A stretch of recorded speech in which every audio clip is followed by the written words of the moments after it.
En Belgique, seuls 6% du parc automobile est électrique. 6%, c'est pas beaucoup. Et c'est un chiffre qui est gonflé par les voitures de société. Parce que les particuliers, ils continuent de bouder l'électrique, ils continuent de bouder les batteries, ils se tournent plutôt vers le thermique et les voitures hybrides. Pourquoi ? Eh bien parce que c'est cher d'une part, et puis parce qu'il y a des croyances, des mythes, notamment autour de l'autonomie des batteries et puis du réseau de bornes électriques.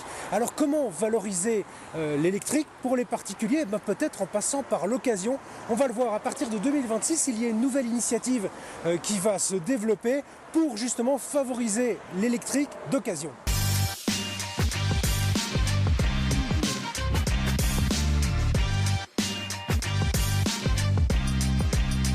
Bonsoir à toutes, bonsoir à tous, bienvenue dans le tram, très heureux de vous retrouver. On va répondre à toutes les questions que vous posez sur les voitures électriques et en particulier sur les batteries de voitures électriques.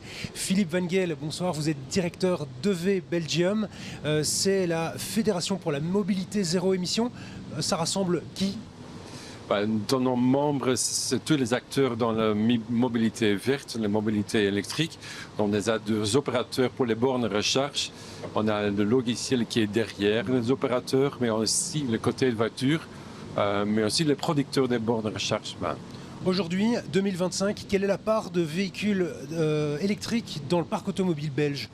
On est presque à 450 000 voitures. On espère avoir ce chiffre-là fin de l'année. Donc, on est déjà bien dans la transition, dans la flotte, sur la... En termes de pourcentage ? Par cœur, c'est 8%. 8%. Ça m'a l'air assez peu. Au niveau de la moyenne européenne, on en est où ? Non, on n'est pas si mauvais, mais c'est une transition qui prend du temps. Et on ne change pas les voitures tous les ans, donc la vie d'une voiture est quand même 10 à 15 ans facilement. Donc c'est pour ça que ça prend un petit peu de temps. Est-ce que c'est un chiffre qui est un petit peu gonflé, bien sûr, à cause des véhicules de société ?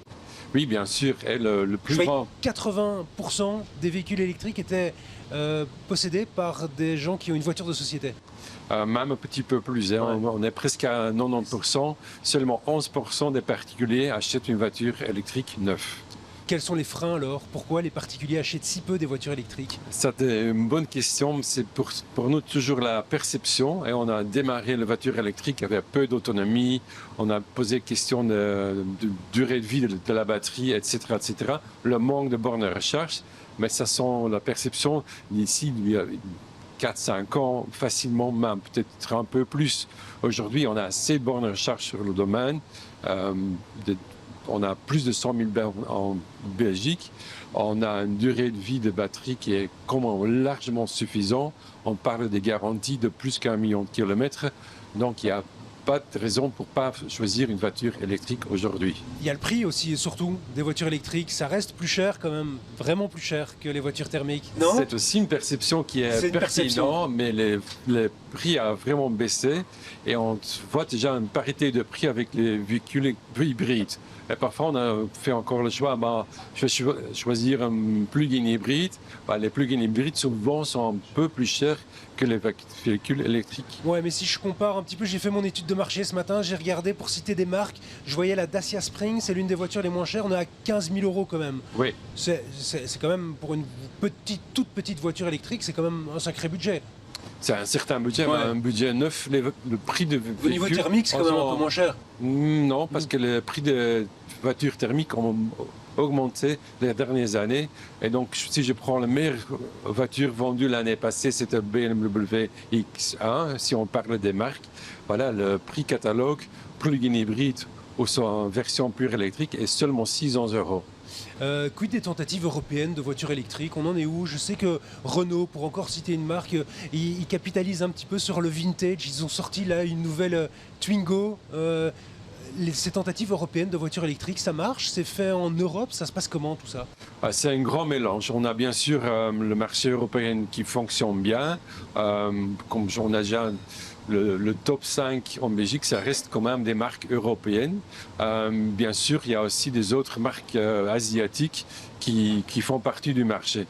Vous disiez, au niveau des freins, il y a la perception par rapport au réseau de bornes. Le réseau de bornes aujourd'hui à Bruxelles, je voyais qu'il y a 10 000 points de recharge. L'objectif, c'est 22 000 points de recharge d'ici 2035. Ça, c'est suffisant? C'est suffisant, sans doute. On a un aspect de borne recharge publique, mais on a aussi les bornes recharge chez soi-même ou au boulot.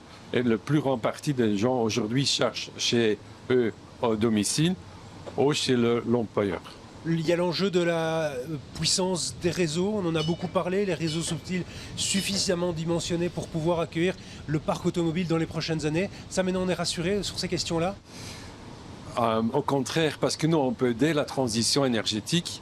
Notre secteur, bien sûr, on a du flexibilité. On peut charger la borne quand c'est convénient, ça peut être la nuit, mais aussi dans le futur très proche, on peut avoir aussi l'aspect bidirectionnel. Donc on peut utiliser le stockage d'énergie dans la batterie de voiture comme un point d'énergie pour alimenter la maison ou le réseau même. Ça, ce sont des perspectives énormes. On pourrait par exemple faire fonctionner sa machine à laver à un certain moment parce que sa voiture est chargée au maximum. Et donc on pourrait aller dans les deux sens. C'est ça le bidirectionnel. C'est ça le bidirectionnel et ça existe déjà aujourd'hui. Aujourd'hui, on peut déjà acheter cette voiture-là et à partir de début janvier 2027, c'est une obligation pour tous les bornes qui sont réinstallées, qui sont prêts pour l'aspect bidirectionnel. Ouais, c'est un énorme enjeu, la voiture comme batterie électrique, et justement, on en vient, comme batterie externe, on en vient à la question de la batterie électrique. Vous disiez que c'était une question de perception, on en est où? 1 million de kilomètres de garantie, c'est possible ça pour des voitures de... Possible, on a déjà des marques qui offrent ça, 10 ans ou 1 million de kilomètres de garantie. Et on a déjà constaté, les batteries sont très puissantes, allez, niveau de durée de vie, il n'y a pas de raison d'avoir des doutes pour avoir peur qu'on doit les remplacer. Ça ne se fait plus aujourd'hui. Cet esprit est complètement parti. Et en 2025, comment les autorités peuvent continuer à essayer de valoriser l'électrique? On sait qu'en Flandre, à partir des prochaines semaines, la taxe de circulation, qui n'était pas obligatoire pour les voitures électriques, leur redevient. Ça, c'est une mauvaise nouvelle, je suppose, pour vous? C'est une mauvaise nouvelle, mais on doit être réaliste aussi. On est bien sûr, on trouve ça c'est trop tôt. On n'est pas encore, comme on a dit au début, les particuliers ne sont pas encore à ce niveau-là d'acheter. Donc on donne de nouveau la perception que on est à l'aise, on peut déjà donner des taxes. C'est trop tôt, point fini. Mais ils ont bien réfléchi, le taxe c'est vraiment le minimum. Et la garantie que la politique peut donner, c'est la différence entre la voiture thermique et la voiture propre, je veux dire de zéro émission, et je vais rester neutre dans la technologie, sont le plus bas possible. Vous, en tant que lobby pro-électrique, quelle est la manière de valoriser, selon vous, que doivent faire les autorités pour justement pousser les Belges à acheter plus de voitures électriques? Ouais. Tout ce qui est niveau taxe et autre chose, celui-là qui pollue le plus doit être le taxé le plus. Ça, c'est un logique, et qui pollue le moins possible, qui est taxé aussi le moins possible.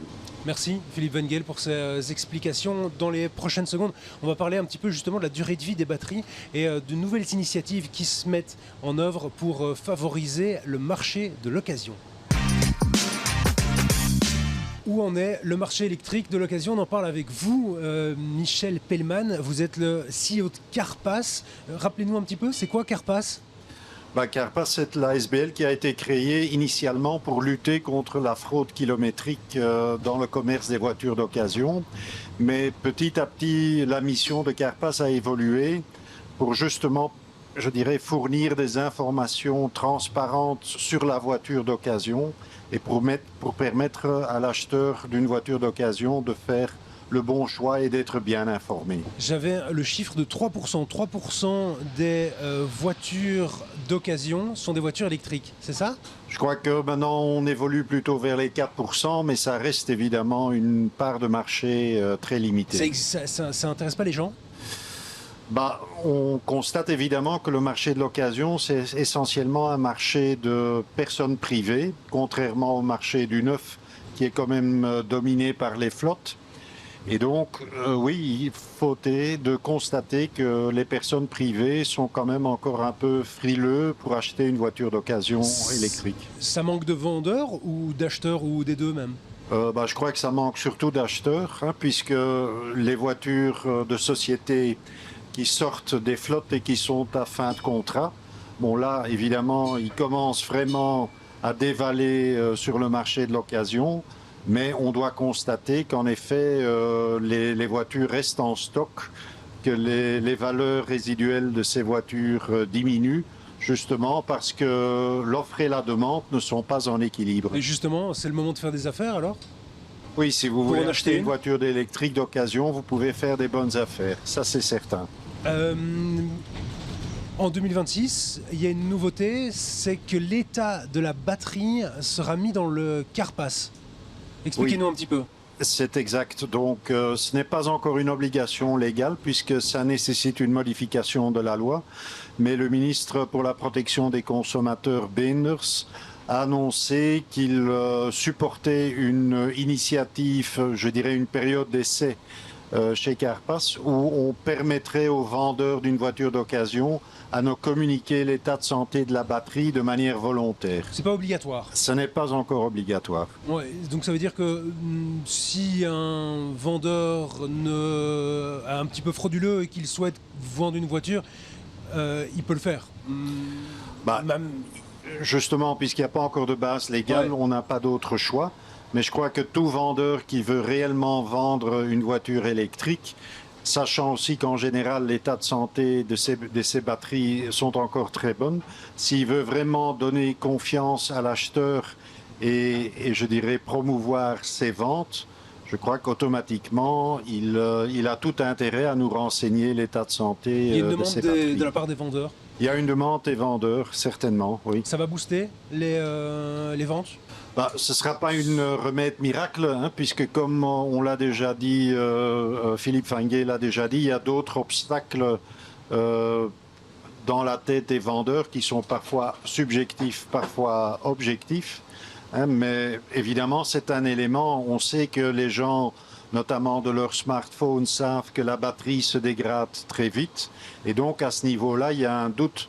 Mais on sait par expérience que la technologie qui est utilisée dans les batteries de voitures est nettement plus performante, nettement plus durable. Donc en général, la longévité de ces batteries est très bonne. Donc on a tout intérêt à être très transparent et à le montrer aux acheteurs pour qu'ils puissent être rassurés. Il y a peut-être des conseils d'utilisation, des bonnes pratiques quand on a une voiture électrique et qu'on tient à prolonger encore la durée de vie de sa batterie? Oui, il y a certains éléments qui font, hein, donc ne pas à chaque fois charger la batterie à 100% par exemple, hein, mais en général on conseille de charger la batterie à 80%. Aussi d'éviter totalement de la vider. Si vous avez un style de conduite très agressif, beaucoup d'accélération forte, où vous demandez beaucoup d'énergie, beaucoup de puissance de la batterie, tout ça sont des éléments qui peuvent affecter la durée de vie de la batterie. Mais en général, il faut déjà être fort pour vraiment avoir un impact considérable sur la durée de vie de la batterie. Je vous remercie, Philippe. Michel Pellman, pardon, vous êtes CEO de CarPass. Merci pour ces précisions. J'espère que ça a répondu à vos questions. Si vous souhaitez vous diriger vers un nouveau véhicule, sinon, évidemment, il y a le tram pour vous y déplacer. Et on se retrouve dans celui-ci pour évoquer d'autres thématiques liées à la mobilité la semaine prochaine. Même heure, même tram. Belle soirée à vous.